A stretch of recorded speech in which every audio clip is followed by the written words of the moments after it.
या हबीब सलाम अलैक। और मैं कहता हूँ ए सुन्नी मुसलमानों, आज कुछ देवबंदी कुछ वहाबी आपको गुमराह करने की कोशिश करते हैं। शादी का महीना आता है, ब्याह का महीना आता है, देवबंदी आपके यहाँ आएगा, आपको जहेज की लालच देगा, आपको जहेज की लालच दिखाएगा, अपनी लड़की आपके घर में भेजने की कोशिश करेगा।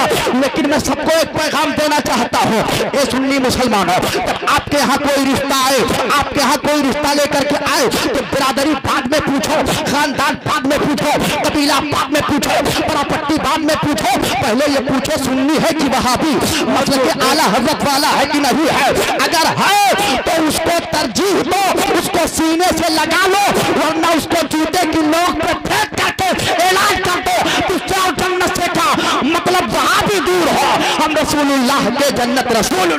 नारे तकबीर, नारे तकबीर, नारे रिसालत, नारे रिसालत। बहुत खूब, बेशक। कभी जहेज के चक्कर में अपने ईमान का सौदा मत करना, इस बात को जहन नशीन कर लो।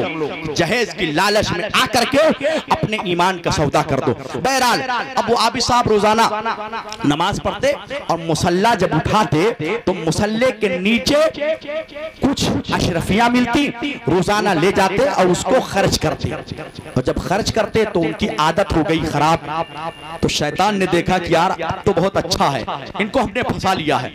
अब उसने पैसा रखना बंद कर दिया। तो जब एक दिन उसने पैसा रखना बंद किया तो आबी साहब को फिर गुस्सा आया।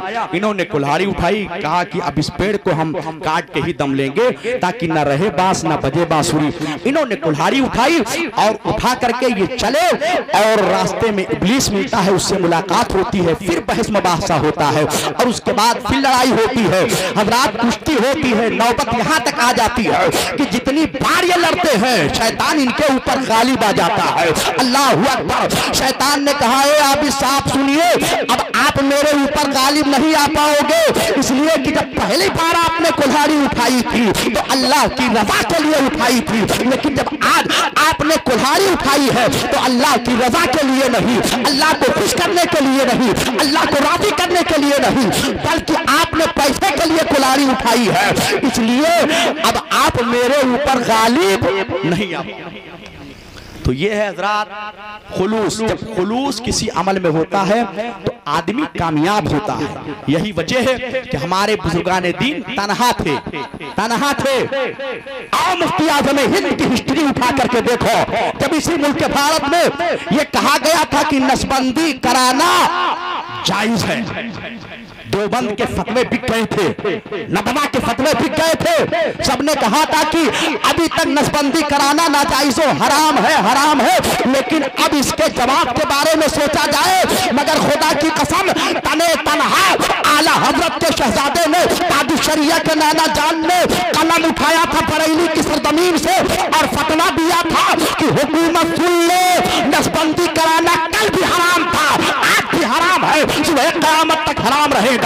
अल्लाह अकबर। उस वक्त देखो आपके पास ना बहुत बड़ी फौज थी, ना आपके पास कोई असलहा था, ना आपके पास कोई सामान था, अगर वो ताकत थी, वो कुव्वत थी अगर आपके पास, तो वो खुलूस की दौलत थी। जब इसी हुकूमत की आएगी आपके पास पूछती है, अब पूछती है कि आप ही मौलाना मुफ्ती आज़म हिंद है, तो आपने फरमाया था हाँ हाँ मैं ही मुस्तफा रज़ा हूं। अल्लाह अकबर। उसने कहा था मौलाना अपना फतवा बदल दीजिए, तो मुफ्ती आज़म हिंद का ये खुलूस था, खुलूस। आपने फरमाया था सुनो सुनो, ये बरेली है, बरेली, यहाँ फतवा नहीं बदला जाता है, अरे जब जरूरत पड़ती है तो हुकूमत बदल दी जाती है, हुकूमत बदल दी जाती है। ये किसकी बरकत थी मुसलमानों? ये खुलूस की बरकत थी कि मुफ्ती आज़म हिंद के पास बज़ाहिर कुछ भी नहीं है मगर कामयाब है। और यही मेरे सरकार ताजुश शरिया, मोहब्बत से बोलो सुभान अल्लाह, मोहब्बत से बोलो सुभान अल्लाह। अरे ताजुश शरिया का नाम आए और सुन्नी खामोश रहे, यही मेरे सरकार ताजुश शरिया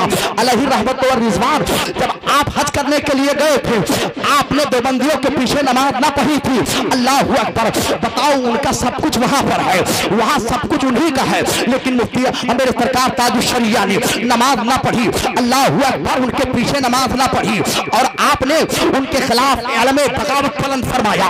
इसी की बुनियाद पर आपको जेल में भी रहना पड़ा। मुफ्ती मेरे सरकार ताजुश शरिया को रिटर्न भेज दिया गया भारत की सरजमीन पर। मगर सुनो, ताजुश शरिया ने अपने खुलूस की बुनियाद रखे, ना तो अपना फतवा बदला, ना अपनी बात बदली, ना अपना कौल बदला, बल्कि जो कादू शरिया का फतवा पहले था वही आज भी है और सुबह क़यामत तक रहेगा। हज़रात, ये हमारे बुजुर्गाने दीन का खुलूस है कि अल्हम्दुलिल्लाह इसी खुलूस की बरकत, इसी खुलूस की बरकत से कि आज हम तक और आप तक इस्लाम पहुंचा है और हम और आप इस्लाम की बहारों से माला माल हो रहे हैं। तो हज़रात, मैं आपसे सिर्फ यही कहना चाहता हूँ, हर अमल में आप खुलूस पैदा करने की कोशिश कीजिए।